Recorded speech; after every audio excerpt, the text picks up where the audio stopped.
Good morning. I'm going to clean up some of this here.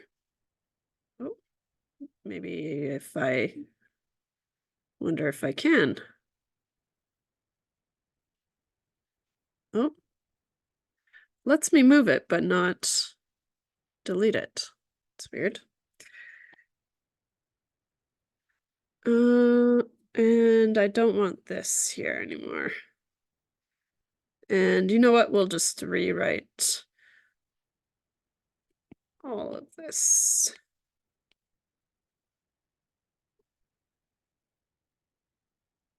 Okay. And I'll just clean this up a little bit. Wait. Okay. So a typical question for regression involves calculating the slope and the intercept. So I'm going to add a page here. Add a page. Oh, and can I get some lines on there? Nice. So I'm going to move this guy down here. A little bit of review. Where's my pointer? There. A little bit of review. We were fitting a line of best fit to some scatter plot that might look like this. There's one on the previous slide there. But in general, we've got y on the y-axis, so the response variable on the y-axis, and the explanatory variable. Oops, explanatory variable on the x-axis. And what we're doing is we're trying to fit a line of best fit, and it's going to have the equation y hat. Remember, y hat is the predicted value of y, and so y hat is b0 plus b1x, and that is on your formula sheet here.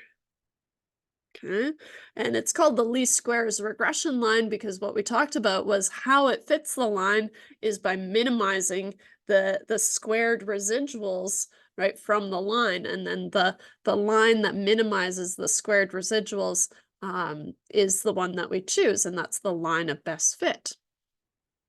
Okay, and we said, okay, thinking about y equals mx plus b, right? They're just in a different order. That's okay. B1 is attached to the x, and so it's the slope. But if you don't remember that very easily, right, then B1, I'm going to have arrows all over the place here, then B1 is the slope. I tell you it's the slope, right? And so if you've forgotten, then that's okay. The formula sheet will guide you. Okay. And how do we calculate the slope? Well, we need the correlation.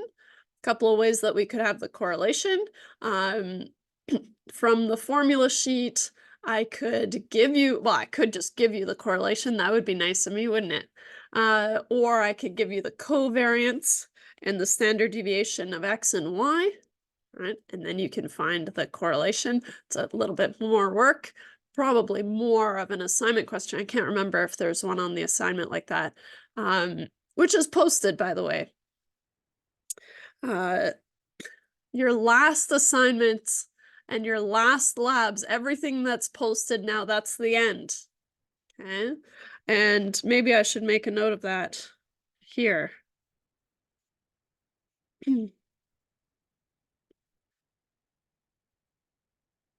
The assignments and labs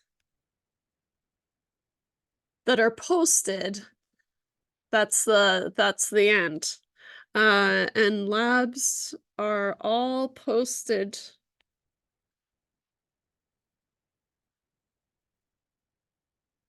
I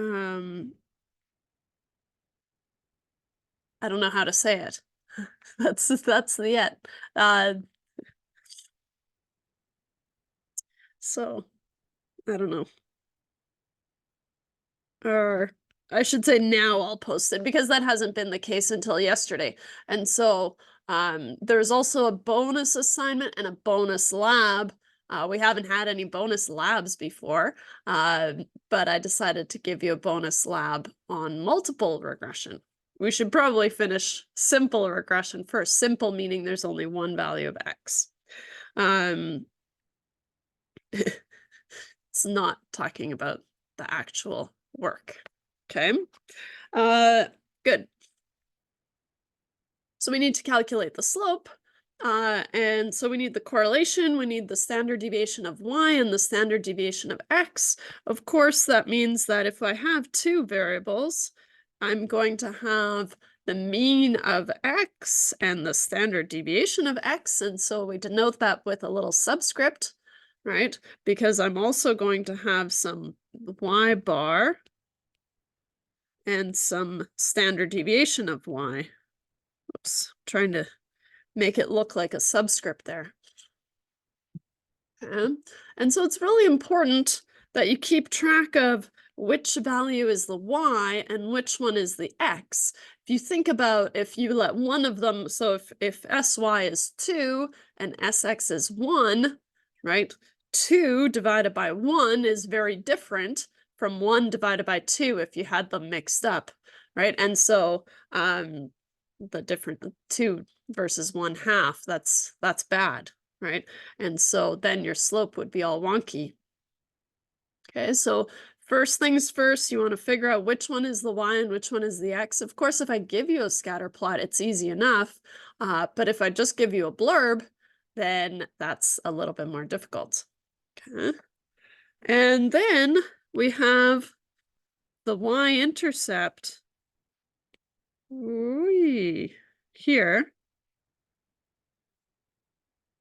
B0, or B0 if you prefer, is the y-intercept, and we need the slope before we can find the y-intercept, right? Because we have the slope in here. So even though this isn't the order that they appear in, right? We calculate the slope first because we need it to find the intercept. And then we talked about the residuals last day, and I think there's an assignment question that has you look at the residuals, but I'm not too concerned about them for the final exam. Okay, so let's outline all the things that we need to build this regression line, right? And so I need to build y hat equals b0 plus b1 1x. Oops, I'll clean that up. We need, well, to solve for b1, I need the correlation. I need the standard deviation of y and the standard deviation of x. We need r, sy, sx. That's to find the slope. Now, once I have the slope, I need y bar and x bar in order to find the intercept. And so I need y bar and x bar. Right? So all of that information. Now, the only tricky one is the correlation. There are a couple of ways that I could ask for the correlation that we'll talk about today. But in this case, it's just given to us. Okay? And so here, I copy this information. In this example, we've been given x bar, y bar, sx, sy, and the correlation. And so for us, it's just a matter of plugging these things in, keeping track of which one is your x and which one is your y, right? It won't be as nicely labeled on the final exam, that's for sure, right? You'll have to figure out which one is which and keep track of that. Okay. So you were asked to find the least squares regression line. And so you've probably tried it. First thing you want to do is find the slope, r times sy over sx. The correlation is negative 0.75. So I can just plug that in. Sy is 3.1. divided by Sx, which is 3.73. The correlation is where we get the direction of the slope from, right? And so because the standard deviation has to be positive, so the only way that we could have a negative slope is through the correlation, right? And we remember the correlation from last day is is between -1 and 1, and it's a numerical measure of the strength and the direction of a relationship. But that's from last day. Okay, let's see if I can have these side by side here. So I'm gonna call it S for slope, because otherwise I'd have to type more than one thing,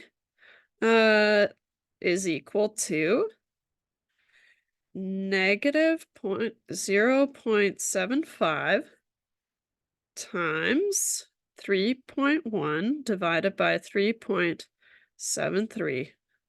Oops, move the bracket out here. So I get -0.6233. I'll just, I am gonna keep all the decimal places, so maybe I'll do a dot, dot, dot, right? And then the next thing I'm gonna do is find B0.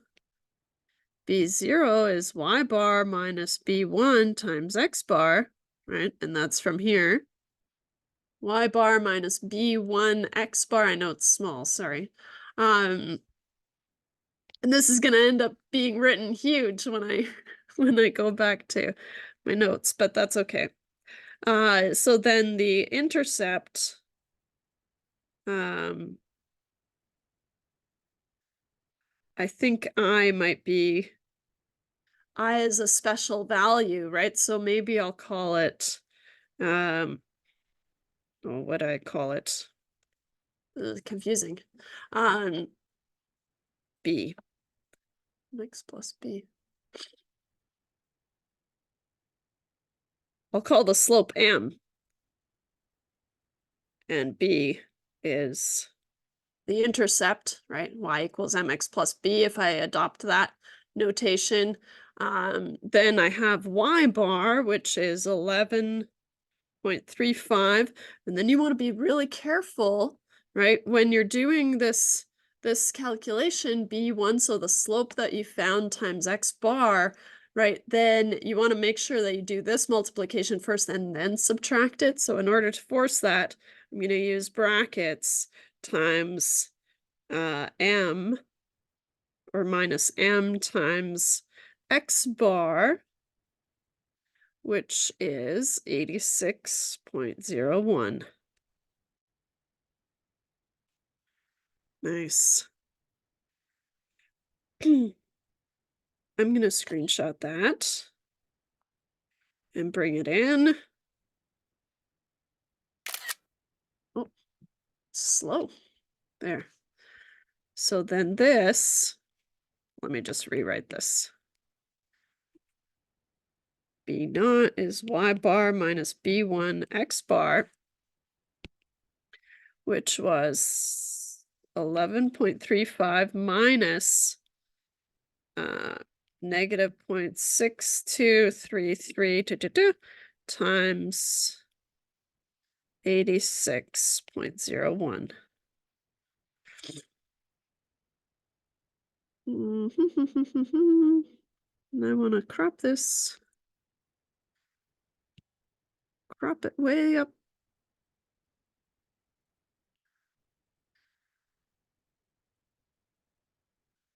You know what? Maybe I'll put it down here. Right, so here, this is the slope and this is the intercept.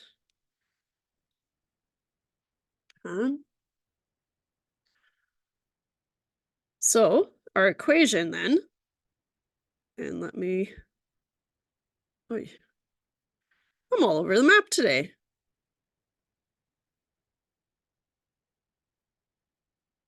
Therefore, y hat is we write it the intercept plus the slope times the times x, but we have a negative slope, and so we're going to just, if you add a negative, it's subtraction, right? And so we have 64.96, I'll round to 2 decimal places, minus 0.62x. Okay.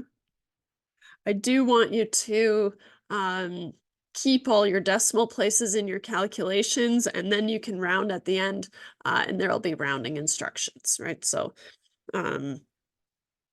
try to keep all your decimal places until the very end. Okay. Good. So we found the least squares regression line. That's good. What are we going to use it for? Probably predicting y, right? I give you some value of x, and we did a little example last day where we were just given the line, and now we know how to find it given some summary information. Of course, it's as easy as plotting your data in Excel and then right-clicking on a data point in your scatter plot, and then add trend line, and then you tell it to add the regression line, and it'll just do it for you. But you won't have that. You won't have the data on the final exam. So, okay.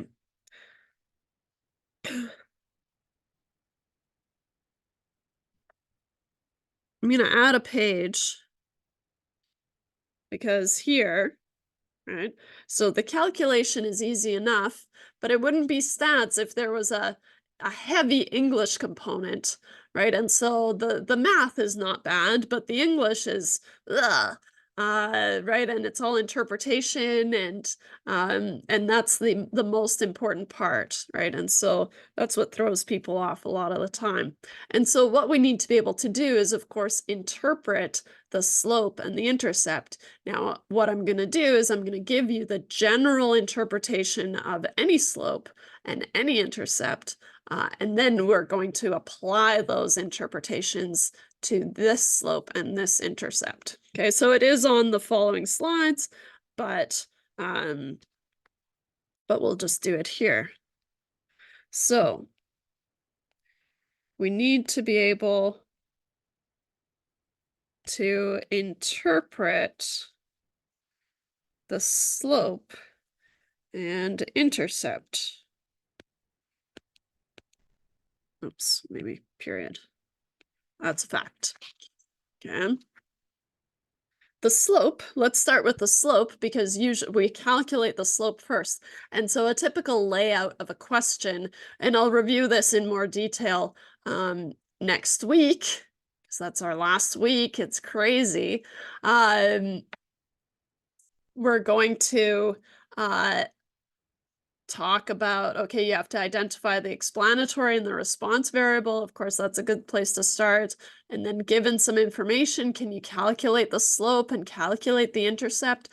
But then there's going to be a text box like you had on test 2, which I have not finished marking. My apologies. So a text box, which I mark afterwards, right? And that's where you'll interpret the intercept and the slope. And so for the slope, we'll start there. The slope is B1, right? The interpretation of the slope is that the slope is the predicted value of y when x is 0. If we think about y hat equals b0 plus b1x. Oh gosh, I started, sorry. That's the interpretation of the intercept. Ugh. Okay, I'll get there. I use this as my guide for my interpretation, right? Because the slope is the increase in the predicted value of y when x increases by 1. So for each unit increase, oops.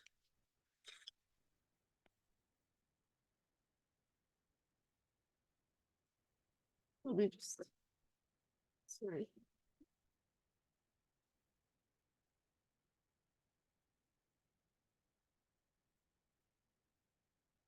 Out of control, my nose. Okay. For each unit increase in X, okay, and X is something that you're going to replace with the actual value of X. In our case, it would be the percentage of high school grads. So for each unit increase in percentage of high school grads in a state, right? And so it's going to be more elaborate than what we're writing here, but this is the bare bones. So for each unit increase in X, we expect and maybe I'll say B1, because that's also going to be replaced, right? So whatever the slope is, a B1 increase in y hat. Now, y hat is the predicted value of y, right? And so how we are going to interpret this, right? So for us, in this example,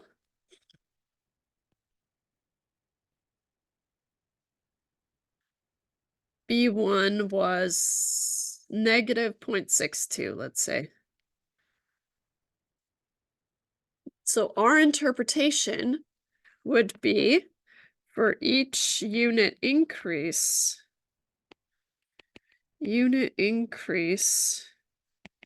in percent high school grads in a state,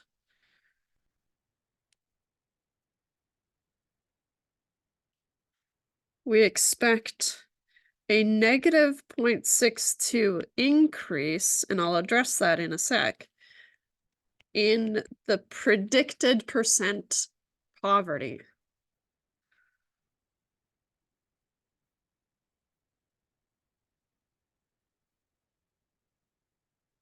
Yeah? So this is what I want to address here. A negative 0.62 increase, yeah, it's a little bit wonky because what is that? That's a 0.62 decrease. Now, I don't want to use that kind of brain power to make that transition, and I don't want to open myself up to forgetting about removing the negative, for example. And so for me, I just always say an increase and then just include the positive or the negative. Right? You are welcome to drop the negative and say it's a decrease, right? But you have to drop the negative because a negative decrease is actually an increase, right? And so you don't want to get tripped up. And so I always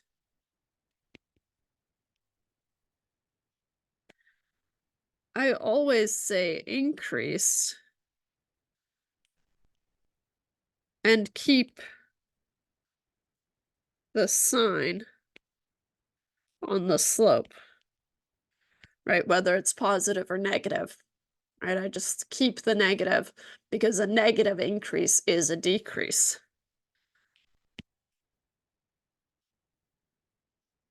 A negative increase is a decrease.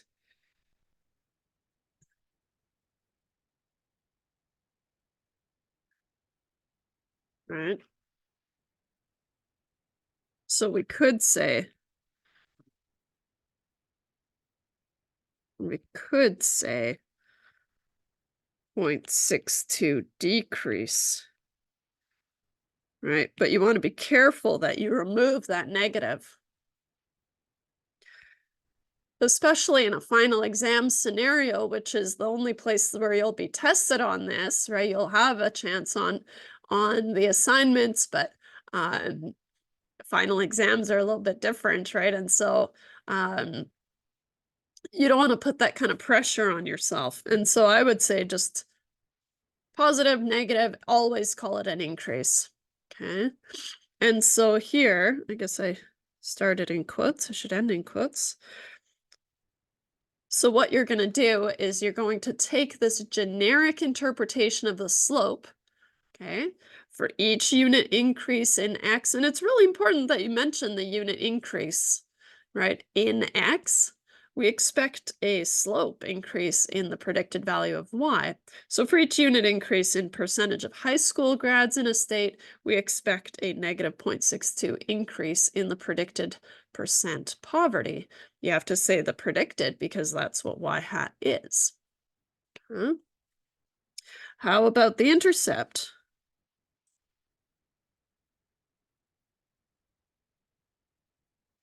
Which is B0. The intercept,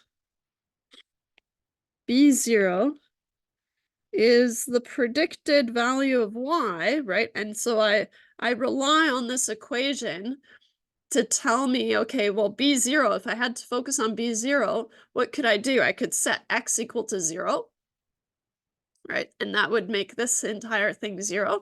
And then B0 is just the predicted value of y when x is 0, right? B0 is the predicted value, oops. I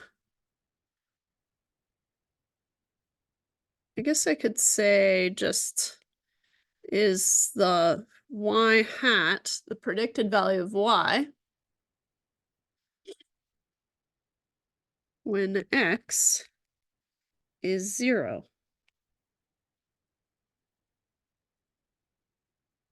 In our example,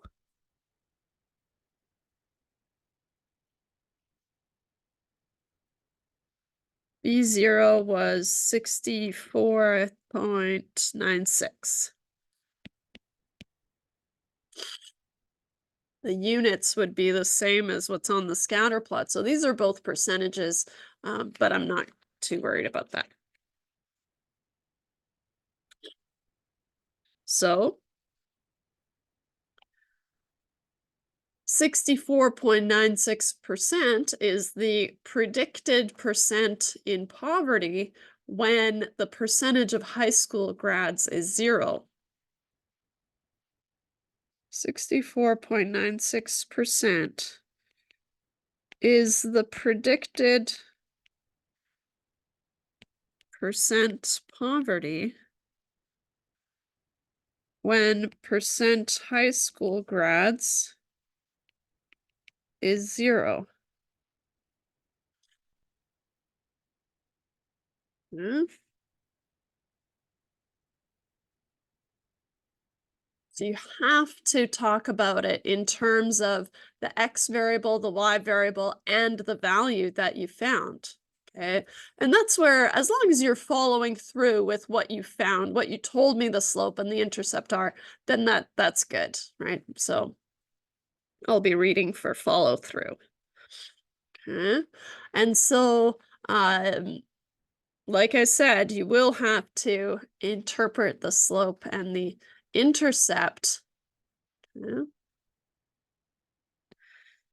Now, when x is 0, okay, oh, the 64.96 is from here, where we calculated y bar minus b1 x bar.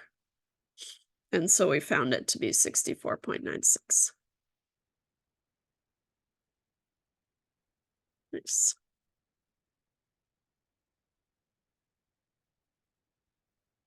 Yeah.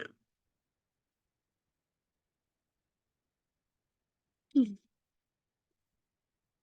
It's not always the case that the intercept is meaningful, okay? And so sometimes, right, I'll ask you, interpret the intercept, and then I'll ask you, is the intercept meaningful? Okay. And so um,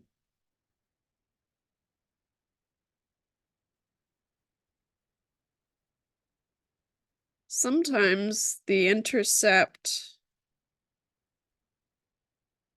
is meaningful.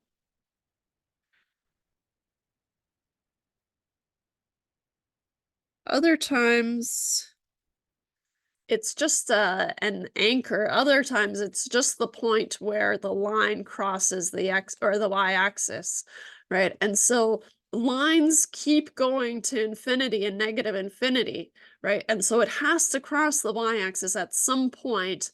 And so in that case, it's just an anchor point, and it doesn't mean anything. So sometimes the intercept is meaningful. Other times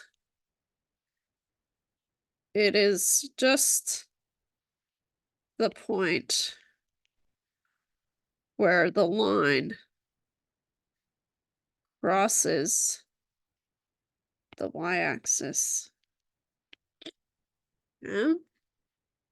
And so what I want to do is now I'm going to skip, because we've already talked about the interpretation of the slope.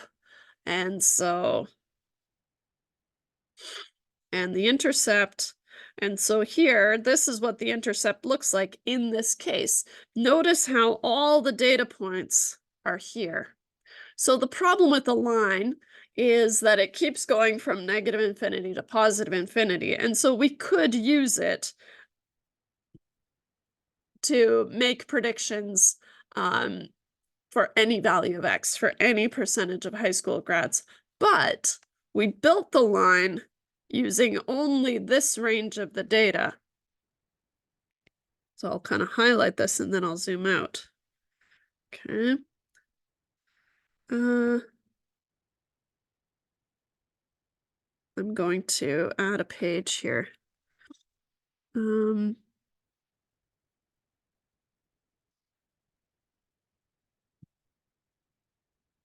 Notice,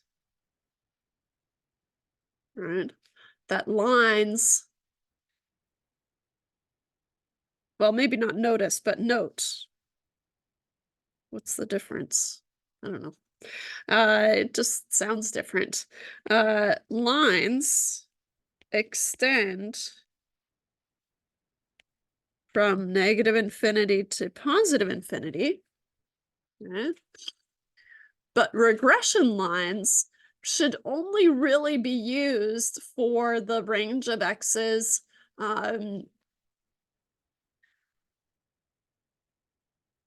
Sorry, I wanted to jump in and add here that x between x from negative infinity to positive infinity extend from x equals negative infinity to x equals positive infinity. There, just to clarify which value I'm talking about. So lines extend from negative infinity to positive infinity, but we should only really use the regression line for values of x that we built the line from.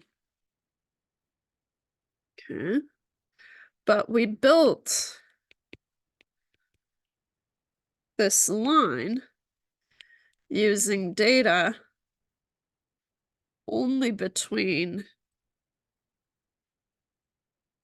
let's say, 70s here, between roughly 75 and 95, right?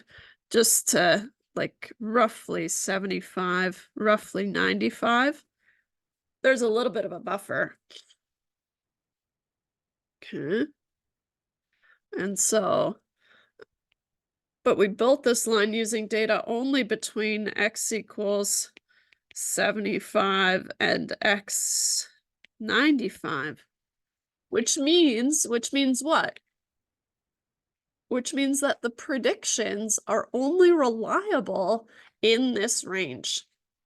Okay. Which means predictions using this line, because that was the whole goal, remember?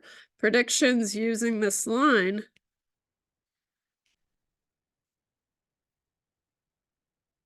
are only reliable for values of x in this range. For values of x in this range. Yeah.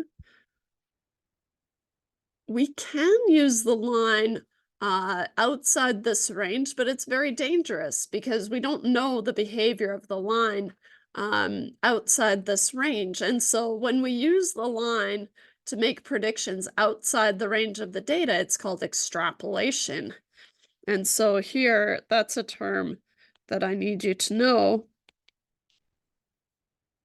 Extrapolation is when we use the line, when we use the least squares regression line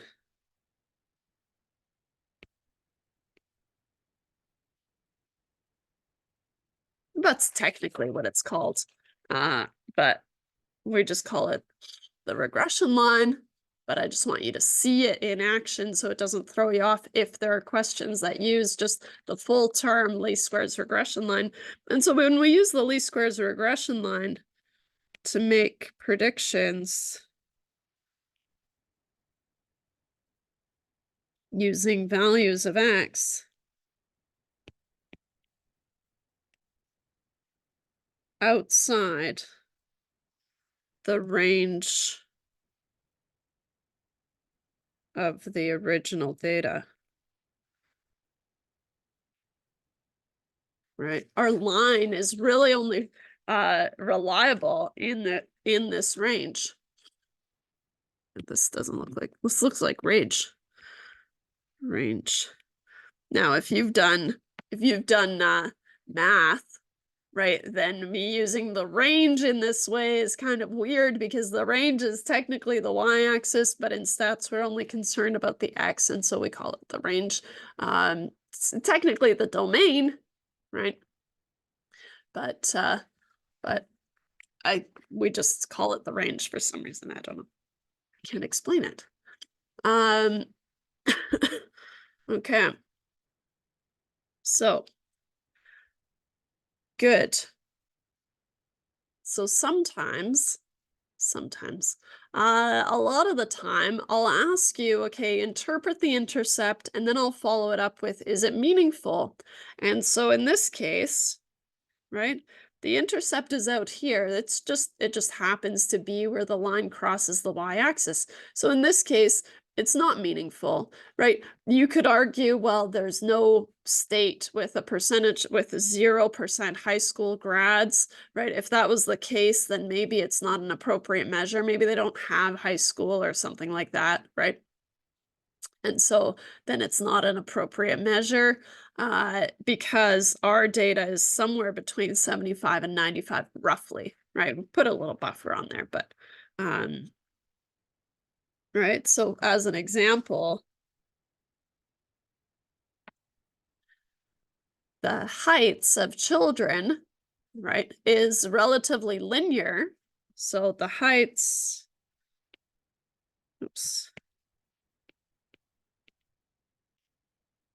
of children is relatively linear, right, with age. Is linear with age. Right, so between some ages, right, so from 0 to, I don't know, when do you stop growing? 15? 13? I don't know. Let's say 15, right? So here we've got age, and here we've got height, just as an example, because a lot of the time we have this knowledge about the behavior of the relationship, but if you're given a data set you know, from a company that does things that you don't know anything about, that's okay, because stats is just stats, and you can work with biology stats, you can work with economic stats, you can work with any sort of stats, HR stats, it doesn't matter. The tools are all the same, but sometimes it's hard to have that background knowledge like we do in this scenario, right? And so here, the height from age 0, right? You are some height when you're born, and then you just keep increasing and increasing. And then the problem is, maybe I'll do it in red, after this point, right, the line would just keep going and going and going. Whoops. Right. So here it would just keep going and going and going and going. So if you use this line, and you might have this really well-fitting line here, but what do we know? You stop growing at some point. And so here, right, we stop growing here. But the line doesn't tell us that, right? If we used information between the ages of 0 and 15, and I asked you to predict, well, how old or how tall is this person going to be um, when they are 30, you'd say, oh, they're going to be 10 feet tall, right? And so you can't use these, and let me just make these points red instead.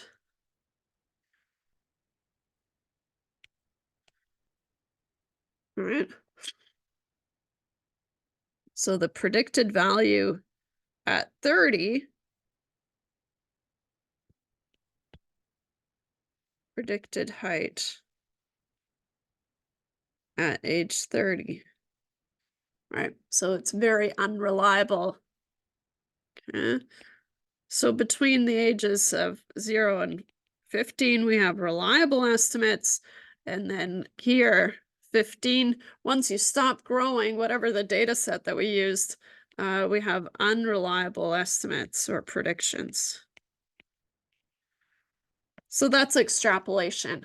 And the number of times on a final exam that I've seen, oh, it's that word where we use the line to predict outside the range of the data, but I can't remember the word. Extrapolation is what they mean, and that's fine, right? As long as you remember that when you're using a line to predict outside the range of the data, right, that's extrapolation. And so that's what we have here. When we use the line to make predictions using values of X outside the range of the original data, that's extrapolation, and that's bad. Extrapolation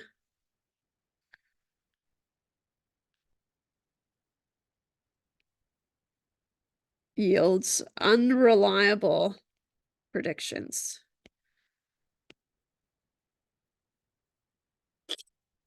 Good.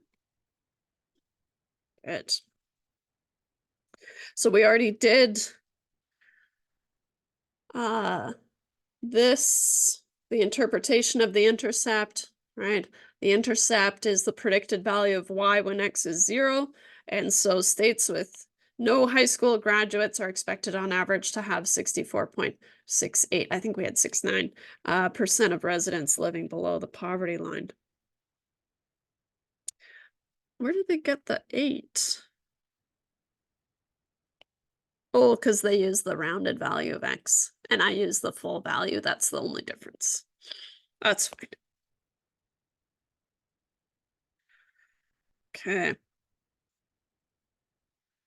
So the intercept in this case is not of interest, okay? And it's not reliable, right? Because it's from outside the bulk of the data, right? And so that's what we were talking about.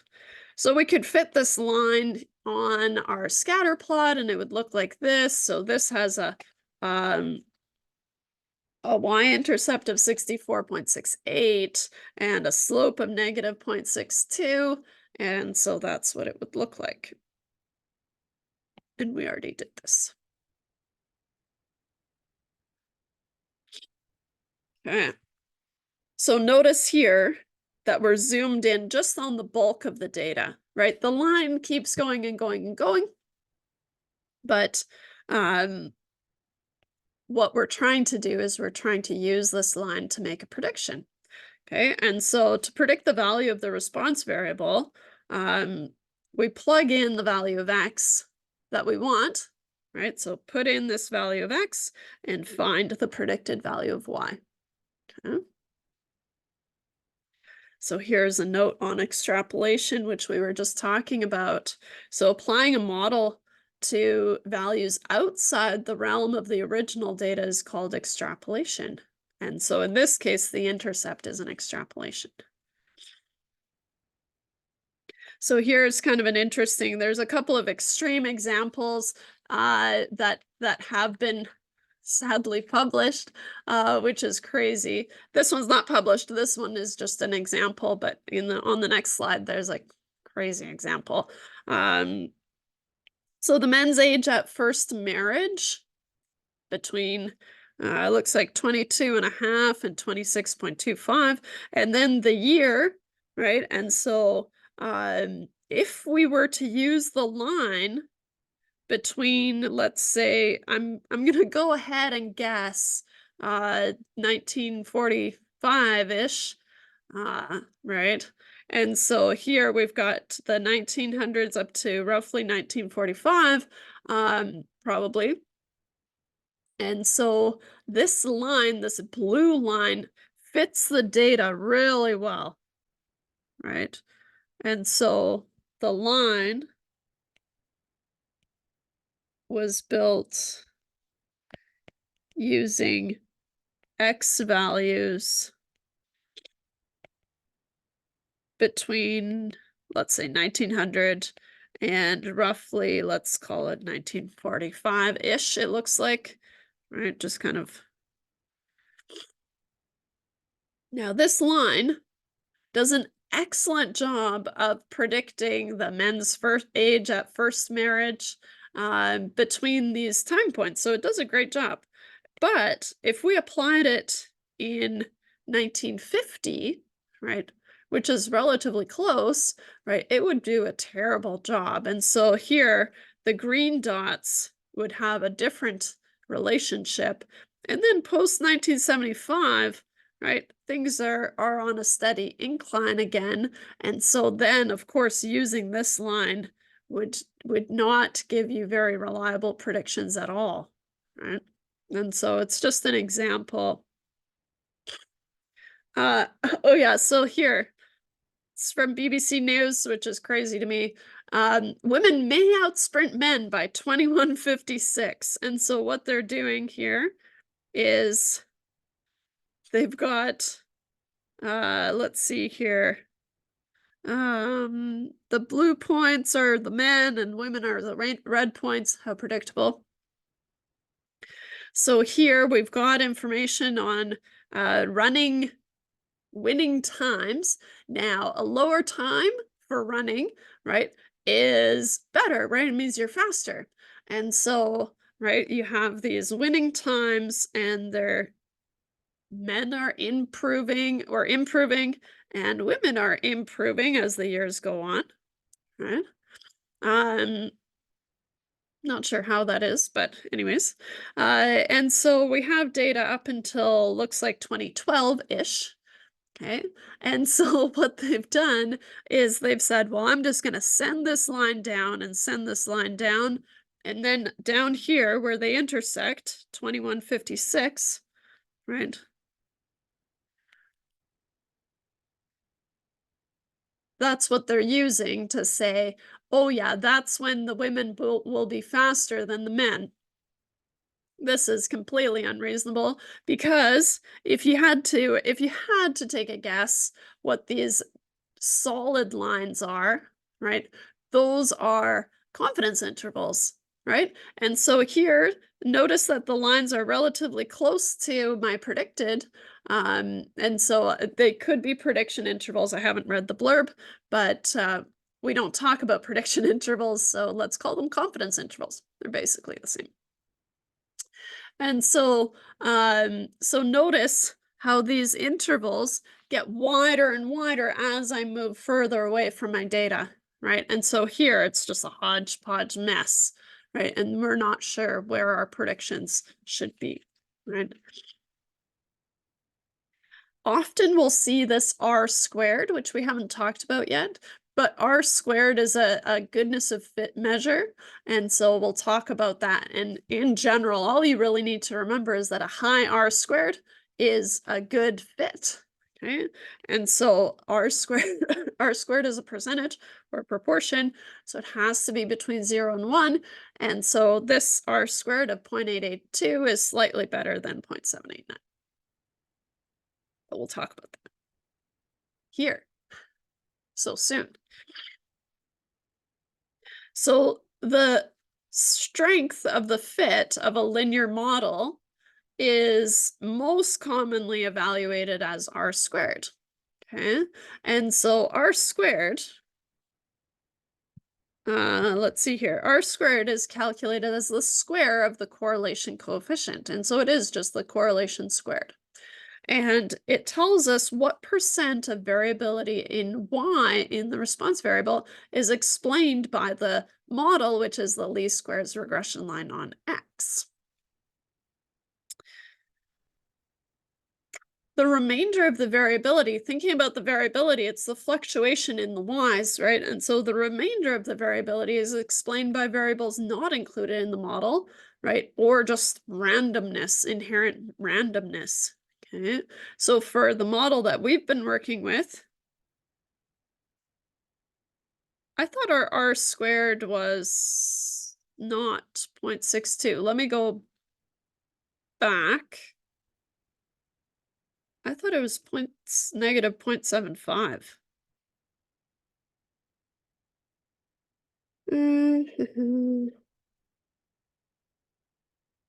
Yeah, r squared is negative 0.75. Here it is. I had to scroll way up to the top. Wrong. They use the slope, but that's bad. And wrong. I'll do it in red. R squared is negative 0.75 squared. Negative 0.75 squared. You have to put the negative 0.75 in brackets usually to make sure it's positive, but it's 0.5625.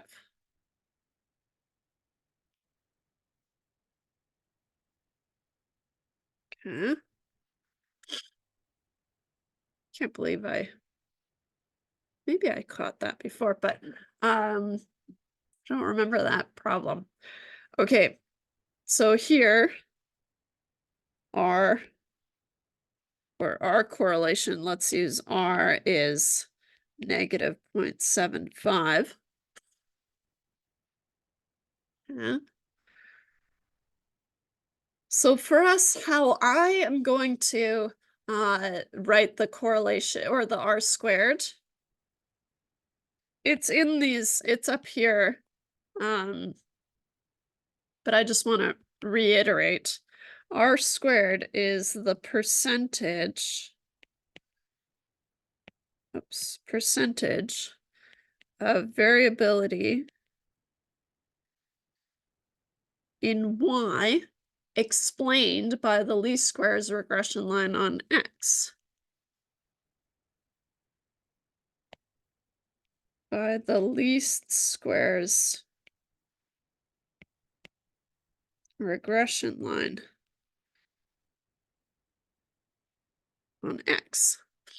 Now, that's a lot, right? But what I want you to have a mental trigger for is as soon as you see percentage of variability or proportion of variability, but I'll use percentage. They're the same, right? Then I want you to think r squared, okay? So as soon as you see percentage of variability, something long, confusing probably, then your brain is going to think r squared. And r squared is just the correlation squared. Is the correlation squared.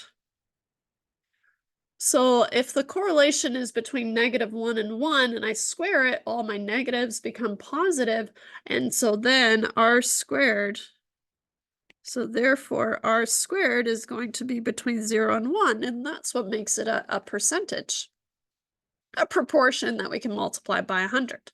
Okay, and so so it's linked to the correlation, but it's just a positive, well, it's the square of it, and that's what makes it between 0 and 1.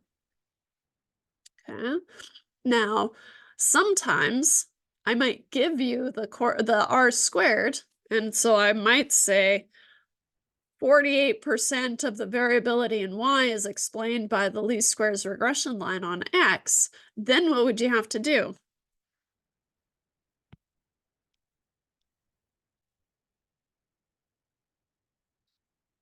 I'll say it here. One way I could uh I say give in quotes because I'm not really giving it to you. I make you work for it. Hey, my first balloons today. So one way I would give you the correlation.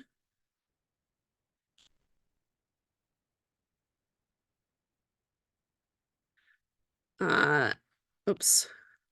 One way I could give you the correlation is by giving R squared and asking you to calculate the correlation.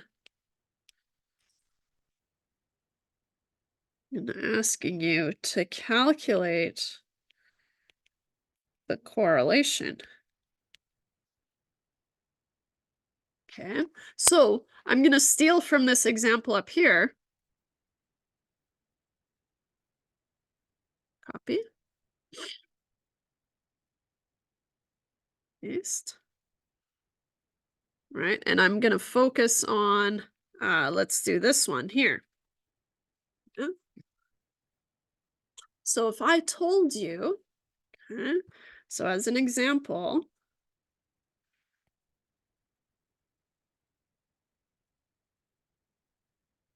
88.2%, right? Because 0.882 is the proportion, but of course I have the percentage of the variability in male winning times, that's the Y, in male winning times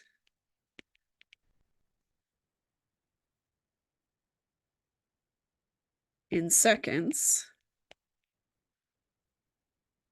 You don't need the units there, but it's on the axis, so I almost cut it off, but that's okay. So 88.2% of the variability in male winning times is explained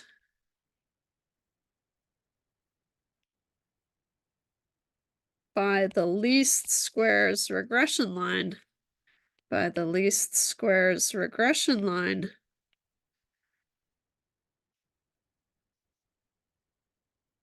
on the year.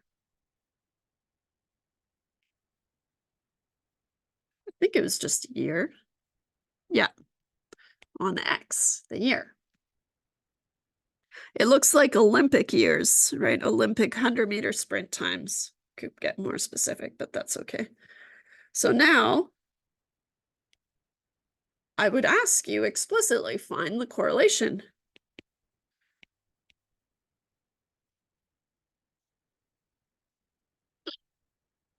So this is another way that I would ask you, okay, now you have to work for it a little bit, right? One way or another, I'm going to give you the correlation, but sometimes you'll have to know the definition of R squared in order to find the correlation.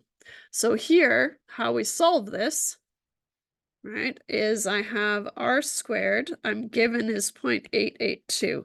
You have to convert it to a proportion.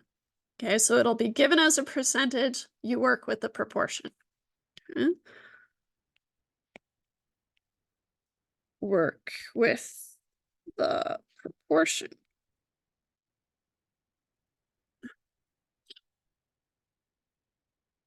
So that means that R is, or let's do this, the square root of both of those things, and maybe, sorry, R squared is 0.882, but I'll do the square root down here.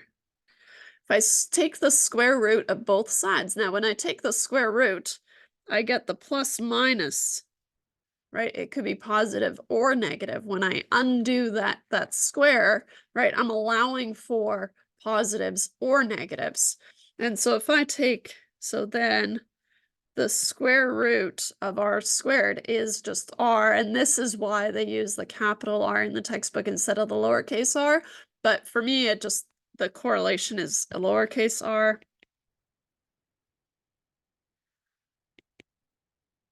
And so if I take the square root of 0.882, I get 0.9391.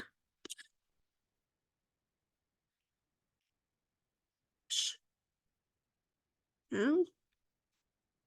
Plus minus. This is where we need to figure out, okay? We need to choose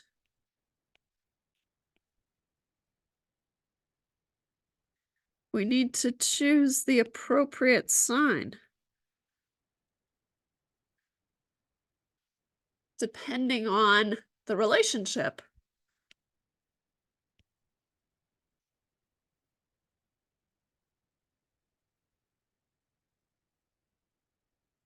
Now, this r squared is attached to this blue line, right? And so this is a negative relationship.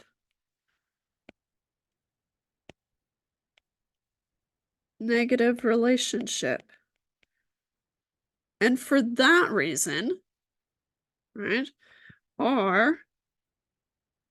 therefore R is negative 0.9391, right? Because R, the correlation has to be a numerical measure of the strength and the direction of this linear relationship, okay? And so that's kind of tricky, right? And something to be prepared for sure. And so that means that you'll be given a scatter plot, but you'll have to use the scatter plot to find the appropriate sign for the correlation. And we've already talked about this. I think, did I do it? Oh, yeah. Well, I didn't do it explicitly with the variables, but R squared is the percentage of variability in the in percentage poverty explained by the least squares regression line on percentage of high school grads, and it's on here on the next slide. And so here. And this was wrong. Let me fix that. 0.5625.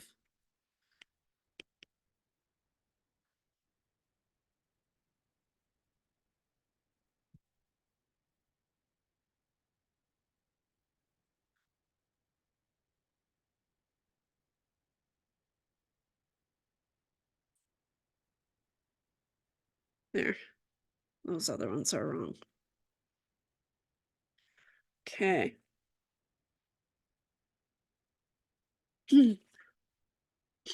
What if we have a categorical variable for x? So x can be a categorical variable.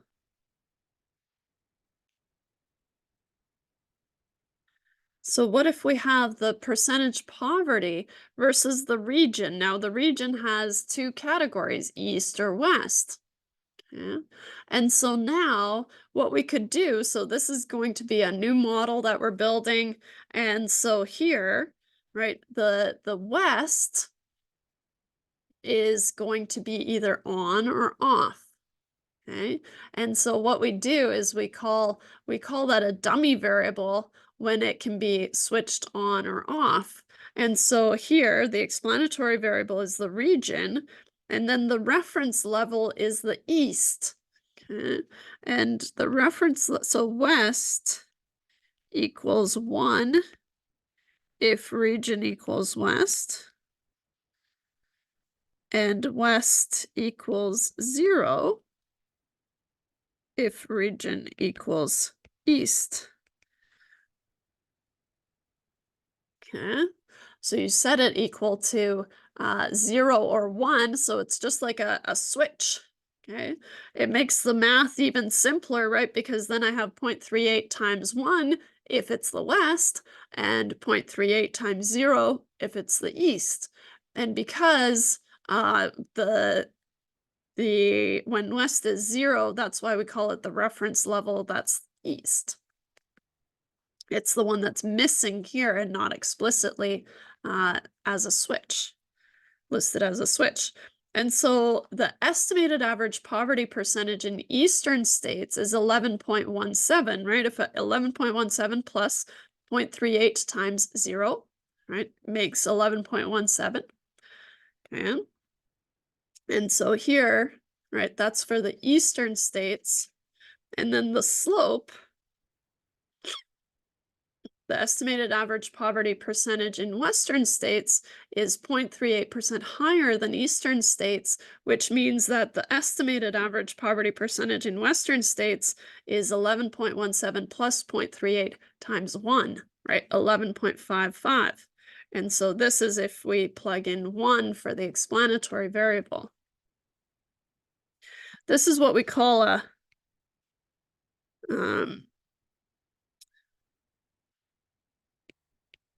when a variable is either on 1 or off 0, we often call it a dummy variable.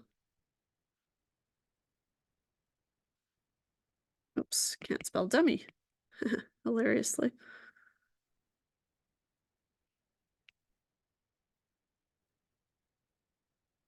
Yeah. Just checking the time here. So what we could do is, what if we have more than one category, right? Then what we would have is, so what if we have 4 categories if we're the region: Northeast, Midwest, West, and South. Okay, so now what we would have is a series of dummy variables, right? If the Midwest is on, then I would multiply the 0.03 by 1, and if the Midwest is on, then the West is off and the South is off, so they're multiplied by 0. Okay. And so here, the reference level is always going to be the one that's not listed explicitly. And so I have the Midwest, I have the West, and I have the South, which makes the Northeast the reference level. Okay. And so what this is going to look like is y hat is the intercept 9.50 plus 0.03 times the Midwest, I'll just call it mid, plus 1.79 times the West, plus, and I'll give myself a little bit more space here, plus 4.16 times the South. These are all dummy variables, and if they are all off, right, if mid is 0, West is 0, South is 0, then the Northeast must be on, and it's represented by this intercept. If mid equals 0, West equals 0, and South equals 0, Northeast must be 1. Northeast is the region represented.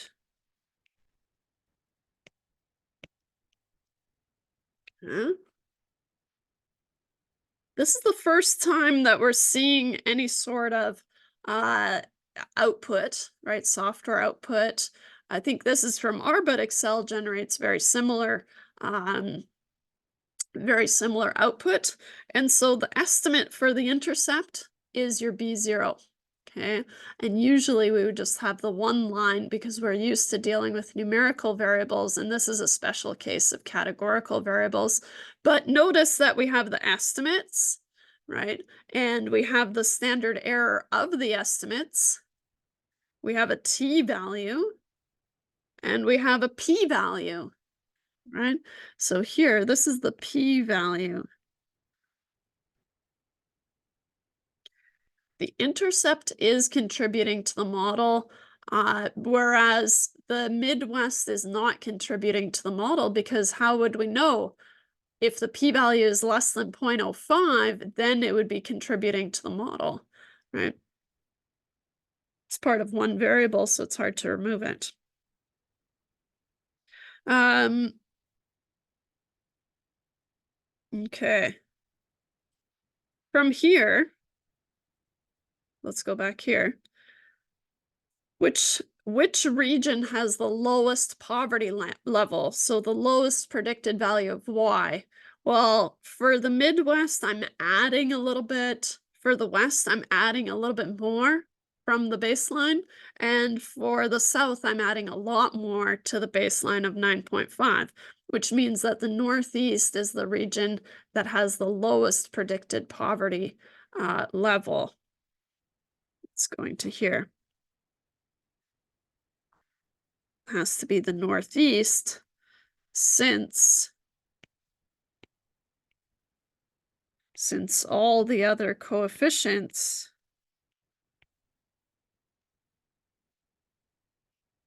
are positive. All right, so they're all adding to the 9.5. And you know what? This is 8.3, I think. But we'll leave that for next day, just to wrap it up. Okay. And so now you've seen the special case of categorical or one categorical explanatory variable, but for us, we're going to have a numerical explanatory variable, and that'll be good. If you have any questions, let me know. Otherwise, have a wonderful weekend, and I'll see you on Tuesday.